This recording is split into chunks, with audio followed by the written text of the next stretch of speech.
अस्सलाम वालेकुम। Last time हमने चैप्टर नंबर 4 कंप्लीट किया था फिजिक्स का। नेक्स्ट है चैप्टर नंबर 5 ग्रेविटेशन। तो इस यूनिट नंबर 5 में से जो फिजिक्स के पेपर का जो पार्ट होता है, ठीक है, उसमें सिर्फ शॉर्ट क्वेश्चन बन रहे होते हैं यहाँ से चैप्टर नंबर 5 में से। तो जो फर्स्ट शॉर्ट क्वेश्चन है इस चैप्टर का वो क्या होगा, ये पेज नंबर 107 बुक पर, ठीक है। तो सबसे ऊपर वाला जो पैराग्राफ है वहाँ पर ये क्वेश्चन बनता है, how the idea of gravity come to the mind of Newton, कि न्यूटन के जहन में ग्रेविटी का आइडिया जो है वो कैसे आया। न्यूटन के जहन में ग्रेविटी का आइडिया कैसे आया। हुआ कुछ यूँ कि न्यूटन जो है एक दिन वो एक दरख्त के साए में बैठा हुआ ये सोच रहा था कि ये जो प्लैनेट्स हैं ये कैसे अराउंड द सन रिवॉल्व कर रहे हैं। तो ये बेसिकली ये थ्योरी जो है वो पहले ही साइंटिस्ट ने जो है वो पेश की हुई थी कि ये जो प्लैनेट्स वगैरह हैं ये क्या कर रहे होते हैं, अराउंड द सन रिवॉल्व कर रहे हैं। तो न्यूटन एक दिन इस बारे में सोच रहा था, इसका आंसर ढूंढने की वो कोशिश कर रहा था। अचानक क्या हुआ, एक सेब जो है वो उस दरख्त से एक सेब नीचे गिरा। तो जब वो गिरा न्यूटन ने उसको ऑब्जर्व किया, ठीक है। अब न्यूटन को इस बात का जवाब मिल गया कि ये प्लैनेट्स जो है वो क्यों अराउंड द सन रिवॉल्व कर रहे हैं, और ये एप्पल जो है, ये जो सेब है, ये क्यों नीचे ज़मीन पर गिरा है, ठीक है। तो क्या है इसका, कहते हैं कि इन एन इवनिंग ऑफ 1665 की इवनिंग में Isaac Newton was trying to solve the mystery why planets revolve around the sun. Isaac Newton जो है वो इस बारे में ये मसला हल करने की कोशिश कर रहा था कि प्लैनेट्स जो है वो क्यों अराउंड द सन रिवॉल्व कर रहे हैं। Suddenly an apple fell from the tree under which he was sitting. अचानक क्या हुआ कि एक दरख्त से क्या हुआ कि एप्पल जो है वो नीचे गिरा, ठीक है, उस दरख्त से जिसके नीचे न्यूटन बैठा हुआ था। The idea of gravity flashed in his mind. तो न्यूटन के जहन में ये आइडिया आया, ये ख्याल आया ग्रेविटी का। He discovered not only the cause of falling Apple. अब उसने ना सिर्फ उस सेब के गिरने की वजह बताई, but also the cause that makes the planets to revolve around the sun. बल्कि उसने ये भी वजह बताई कि ये जो प्लैनेट्स है ये क्यों अराउंड द सन रिवॉल्व कर रहे हैं, ठीक है। And moon around the earth, और चांद जो है ये क्यों अराउंड द अर्थ रिवॉल्व कर रहे हैं। तो असल में क्या है, ये न्यूटन ने बताया कि यहाँ पर ये जो फोर्स ऑफ ग्रेविटी है, ठीक है, ये अर्थ की फोर्स ऑफ ग्रेविटी है, जिसकी वजह से ये जो एप्पल है ये नीचे ज़मीन पर गिर गया, ठीक है। अर्थ की इलेक्ट्रोस्टैटिक फोर्स ऑफ अट्रैक्शन है। इसी तरह ये कहते हैं कि ये जो moon around the earth revolve कर रहा है, ये भी क्या, ये अर्थ की ग्रेविटी की वजह से ये, ठीक है। और planets around the sun revolve कर रहे हैं, ये भी क्या है, ये सन की ग्रेविटेशनल फोर्स की वजह से है कि ये सारे प्लैनेट्स हैं ये अराउंड द सन रिवॉल्व कर रहे हैं, ठीक है। इस तरह न्यूटन ने जो है वो ग्रेविटी का आइडिया दिया। नेक्स्ट के what is the force of gravitation, कि ग्रेविटेशन की फोर्स जो है वो क्या होती है। सेकंड पैराग्राफ है द फोर्स ऑफ ग्रेविटेशन, ठीक है। व्हाट क्वेश्चन यहाँ पर शॉर्ट क्वेश्चन ये बन सकते हैं, what is the force of gravitation.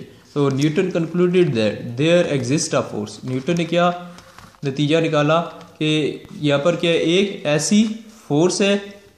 Newton concluded that there exist a force, के एक यहाँ पर एक इस तरह की फोर्स होती है जो कि क्या है, due to which every body of the universe attracts every other body, जिसकी वजह से क्या है कि कायनात की हर बॉडी एक दूसरी बॉडी को अपनी तरफ अट्रैक्ट कर रही होती है, अपनी तरफ खींच रही होती है। He name this force the force of gravitation. उसने इस फोर्स को फोर्स ऑफ ग्रेविटेशन का नाम दिया, ठीक है। तो फोर्स ऑफ ग्रेविटेशन क्या कहते हैं कि Newton concluded that there exist a force in the universe. Newton ने ये नतीजा निकाला कि यूनिवर्स के अंदर एक ऐसी फोर्स है due to which every body of the universe attracts every other body, जिसकी वजह से हर बॉडी जो है यूनिवर्स की वो दूसरी बॉडी को अट्रैक्ट कर रही होती है, ठीक है।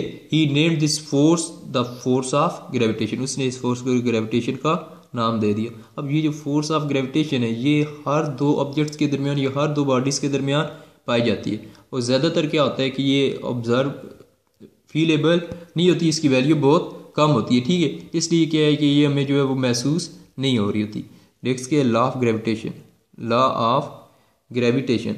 तो according to Newton's law of universal gravitation, Newton के यूनिवर्सल ग्रेविटेशन के लॉ के मुताबिक every body in the universe attracts every other body, के यूनिवर्स की कोई सी भी दो बॉडीज है वो उनके दरमियान कहते हैं कि हमेशा अट्रैक्शन की फोर्स पाई जाएगी, चाहे वो जिस मर्जी तरह की बॉडीज है, ठीक है। तो अब वो क्या होगा, क्या कि every body in the universe attracts every other body with a force which is directly proportional to the product of their masses and inversely proportional to the square of distance between their centers. ये Newton ने कहा कि कायनात की हर दो bodies जो है उनके दरमियान हमेशा फोर्स ऑफ अट्रैक्शन पाई जाती है। ये फोर्स ऑफ अट्रैक्शन उनके मैसेज के प्रोडक्ट के डायरेक्टली प्रोपोर्शनल है और उन बॉडीज़ के सेंटर्स के दरमियान जो डिस्टेंस है उसके स्क्वायर के इनवर्सली प्रोपोर्शनल है। ठीक है, तो एक्सप्लेनेशन इसकी क्या कहते हैं, consider two bodies of message m1 and m2। Consider करें कि हमारे पास क्या है, दो बॉडीज हैं जिनकी मैसेज क्या है m1 एंड m2 है। ये हमारे पास दो बॉडीज हैं, ये मैस m1 की बॉडी है, ये दूसरी मैस m2 की बॉडी है। The distance between the centres of the message is d। देखिए ये इसका सेंटर है, ठीक है, ये m1 वाले का सेंटर है, ये m2 वाले का सेंटर है। अब यहाँ से हम वर्टिकल लाइन नीचे लगा रहे हैं तो ये इनके सेंटर्स के दरमियान हमने डिस्टेंस देखा, ये कितना है, ये d है। अच्छा ये फोर्स देखिए F1 फोर्स है, ये m2 इसको इस तरफ अपनी तरफ खींच रहा है, जबकि ये जो है वो F फोर्स से अपनी तरफ खींच रहा है, दूसरा इसको माइनस F फोर्स से अपनी तरफ खींच रहा है। F और माइनस F देखिए दोनों कहते मैग्नीट्यूड में इक्वल होती है, लेकिन डायरेक्शन में ये क्या है, ये अपोजिट होती है, क्योंकि ये वेक्टर क्वांटिटीज है। इसलिए एक फोर्स को अगर आप पॉजिटिव ले रहे हैं दूसरी फोर्स को नेगेटिव, क्यों, क्योंकि दोनों की डायरेक्शन अपोजिट है। ठीक है, इसलिए हम एक फोर्स को पॉजिटिव ले रहे हैं जबकि दूसरी फोर्स को नेगेटिव ले रहे हैं। तो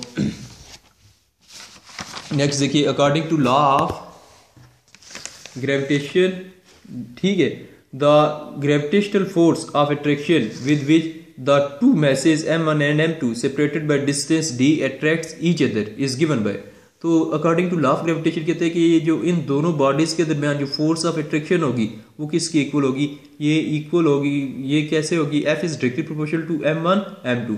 ये फोर्स जो है वो इन दोनों मैसेज के m1 और m2 के प्रोडक्ट के डायरेक्टली प्रोपोर्शनल होगी। फोर्स जो है m1 और m2 के प्रोडक्ट के डायरेक्टली प्रोपोर्शनल होगी। F is inversely proportional to d square, या F is directly proportional to 1 over d square. ये इक्वेशन 2 है, तो 1 और 2 दो इक्वेशंस बन गए हमारे पास, कंबाइनिंग 1 एंड 2 क्या आ जाएगा, F is directly proportional to m1 m2 divided by d square. ठीक है, प्रोपोर्शनैलिटी खत्म करें, इधर क्या आ जाएगा, इक्वल का sign, F equals to g m1 m2 divided by d square. तो g यहाँ पर क्या है, ग्रेविटेशनल कांस्टेंट है, g की वैल्यू क्या होती है 6.673 into 10 raise to the power -11 newton metre square per kilogram square. 6.673 into 10 raise to the power -11 newton metre square per kilogram square. अब यहाँ पर देखें ये जो g की वैल्यू है ये बहुत ही स्मॉल है।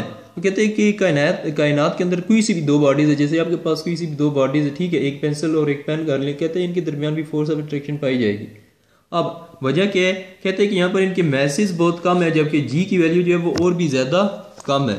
ठीक है, इसलिए ये फोर्स इतनी कम होती है कि हम इसको फील ही नहीं कर पाते। लेकिन अगर आपके पास एक ऑब्जेक्ट जो है वो अर्थ है, अब अर्थ का मैस जो है वो बहुत ज़्यादा होता है, ठीक है, फिर अर्थ की जो फोर्स ऑफ अट्रैक्शन होगी ऑन द ऑब्जेक्ट, जिसको हम कहते हैं फोर्स ऑफ ग्रेविटी, ये ग्रेविटेशनल फोर्स कह रहे होते हैं, वो बहुत ज़्यादा सिग्निफिकेंट है ऑब्जेक्ट्स के ऊपर, उसको हम इजीली फील कर सकते हैं। ठीक है, लेकिन बाकी अगर हमारे पास कोई नॉर्मल डेली लाइफ के ऑब्जेक्ट्स हैं तो उनके मैसेज बहुत कम होते हैं, इसलिए और जी की वैल्यू भी बहुत कम है, तो जो फोर्स ऑफ अट्रैक्शन पाई जाएगी उनके दरमियान वो बहुत ही कम होगी, उन्हें हम जो फील नहीं कर सकेंगे।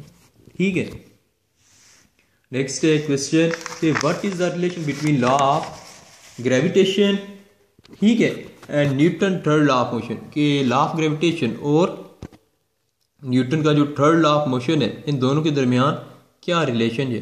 ठीक है, तो it is to be noted that mass m1 attracts m2 towards it with the force F।